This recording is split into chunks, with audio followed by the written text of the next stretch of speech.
आप सभी को बसंत पंचमी की ढेरों शुभकामनाएं।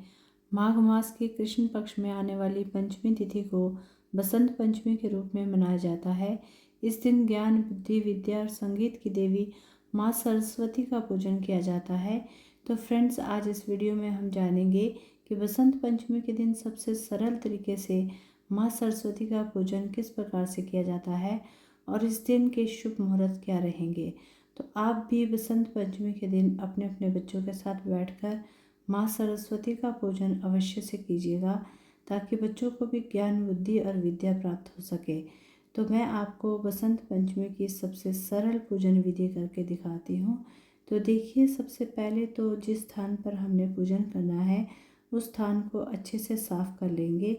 फिर चौकी लगाएंगे। चौकी पर पीले रंग का वस्त्र बिछाएंगे। सबसे पहले फूलों का आसन देकर माँ सरस्वती की किसी भी प्रतिमा को विराजमान कर लेंगे और इसी के साथ हम आज के दिन पुस्तकों का भी पूजन जरूर से करते हैं। माँ सरस्वती के रूप में इनका पूजन किया जाता है। आप चाहे तो धार्मिक पुस्तक या कोई भी बच्चे की पाठ्य पुस्तक भी रख सकते हैं। अब हम सर्वप्रथम पूजनीय भगवान श्री गणेश जी को विराजमान कर लेंगे, क्योंकि इनके बिना कोई भी पूजा अधूरी रहती है। तो सबसे पहले भाव स्वरूप में जल के छींटे लगाकर सर्वप्रथम भगवान गणेश जी को स्नान कराएंगे। फिर माँ सरस्वती और सभी को स्नान करा देंगे। इसके बाद में देसी घी का दीपक जलाएंगे। आप देसी घी या तिल के तेल का भी दीपक जला सकते हैं।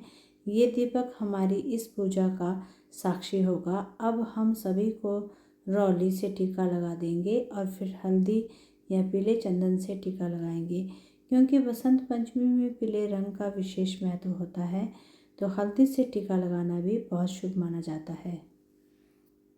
इसके बाद अक्षत समर्पित करेंगे। आप बसंत पंचमी में पीले रंग के फूल अवश्य से समर्पित करिएगा। अगर सरसों के फूल मिल जाए तो सबसे उत्तम है, नहीं तो जो भी फूल आपके पास हो समर्पित कर सकते हैं। सभी को हम फूल समर्पित कर देंगे। इसके बाद वस्त्र के रूप में कलावा समर्पित कर देंगे। पीली चुनरी हो या पीले रंग के वस्त्र हो तो आप उसे भी समर्पित कर सकते हैं, नहीं तो कलावा रूपी वस्त्र भी आप समर्पित कर सकते हैं। इसके बाद हम भोग समर्पित करेंगे। बसंत पंचमी में बसंती यानी मीठे पीले चावल बनाए जाते हैं। इन चावलों का भोग जरूर से समर्पित किया जाता है। साथ ही बेर का भोग, केले और जो भी ऋतु फल आपके पास हो आप समर्पित कर सकते हैं। साथ ही 1 लोटा जल हम समर्पित कर देंगे और हम अपने दोनों हाथों को जोड़कर भोग को ग्रहण करने के लिए आग्रह करेंगे। इसके बाद धूप दीप दिखाएंगे। माँ सरस्वती संगीत की देवी है, तो इस दिन आप अपने घर पर भी जो भी वाद्य यंत्र है उसे ज़रूर से बजाइएगा और उनका भी पूजन इस दिन ज़रूर से कीजिएगा।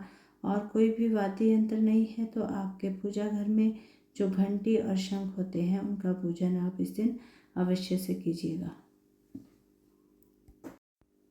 इसके साथ ही हम दक्षिणा समर्पित कर देंगे। ये दक्षिणा पूजा में रही कमियों को पूरा करने के लिए होती है।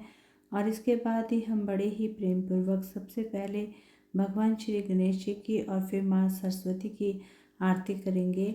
आरती प्रार्थना करने के बाद अपने दोनों हाथों को जोड़कर पूजा में रही कमियों के लिए क्षमा याचना करेंगे और अपनी मनोकामना को पूर्ण करने के लिए ज्ञान, बुद्धि और विद्या के लिए प्रार्थना करेंगे। इस प्रकार से पूजा पूर्ण हो जाएगी। पूजा के बाद हम आचमन कर लेंगे और जल का जो लोटा हमने रखा है उसे सूर्य देव को अर्घ देंगे। भोग प्रसाद जो हमने चढ़ाया है उसे घर के सभी सदस्यों में बांट देंगे। और जो दक्षिणा है इससे आप अपने बच्चों के लिए कोई भी पेन, बुक ला सकते हैं। माँ सरस्वती का पूजन सुबह के समय किया जाता है। तो अब जान लेते हैं कि पूजा के सबसे शुभ मुहूर्त क्या रहेंगे। साल 2026 में बसंत पंचमी 23 जनवरी दिन शुक्रवार को सुबह 2:29 से शुरू हो रही है और पंचमी तिथि शुक्रवार को पूरा दिन ही रहेगी। 24 जनवरी शनिवार को रात 1:26 पर समाप्त हो रही है। इसलिए उदय तिथि के अनुसार 23 जनवरी दिन शुक्रवार को ही बसंत पंचमी का त्यौहार मनाया जाएगा और व्रत भी इसी दिन रखा जाएगा।